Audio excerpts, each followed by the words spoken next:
Time Countdown's number 2 story. Tonight's worst persons in the world, the Bronze. Congressman Lamar Smith of Texas unveiling his new Media Fairness Caucus. A dozen Republican congressmen, he said, will now point out unfair stories, meet with members of the media, and write op-eds and letters to the editor because, quote, the greatest threat to America is not necessarily a recession or even another terrorist attack. The greatest threat to America is a liberal media bias. First off, if we really were running a liberal media, who in the world would be dumb enough to book Liz Cheney on every show except Wheel of Fortune?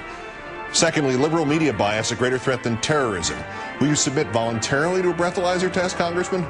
Thirdly, a dozen Republican congressmen are going to be the watchdogs for a grateful nation. Mr. Smith, don't you think you guys should focus first on just trying to become actual congressmen instead of low-octane jokes? A tie at the silver, Elizabeth Hasselbeck and Michael Rubin of the National Review Online. They didn't like what they said they didn't hear from the president's speech today in Cairo. Ms. Hasselbeck said he stressed changing course, and he didn't mention the word democracy, which had some people kind of upset. Mr. Rubin wrote under the headline, Obama abandons democracy, quote, Obama studiously avoids the word democracy. One hopes there is no intermittent deafness afflicting either individual, because here is President Obama not mentioning the word democracy today 4 times in Cairo. The fourth issue that I will address is democracy. I know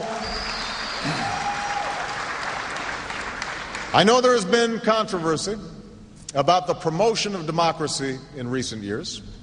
There are some who advocate for democracy only when they're out of power. Elections alone do not make true democracy. So, once again, a blatant falsehood about Obama is presented as fact, and an entire portion of the community already inclined to believe that falsehood, with or without the slightest sliver of evidence, because of its own prejudices, swallows it whole. I mean, look at Elizabeth. But the winner, Jill Stanek of the infamous World Net Daily, who did not get the point in the assassination of Dr. George Tiller that you can be complicit in such a crime even if you never met the man nor his assassin.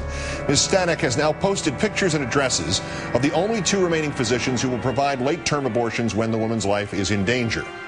So here's a little switch, Ms. Stanek. You'll never understand that in a just world, to tell a bunch of crazy people like your readers where they can find somebody and abuse, threaten, or kill them, that should be enough of a crime to put you in jail for the rest of your life. So let's try this one out instead. You do realize that by posting online the addresses of these 2 doctors' clinics, you've probably enabled some woman seeking their help to now find them and get an abortion. You, Jill Stanek, have just enabled an abortion. Jill Stanek of World Net Daily, today's worst person in the world.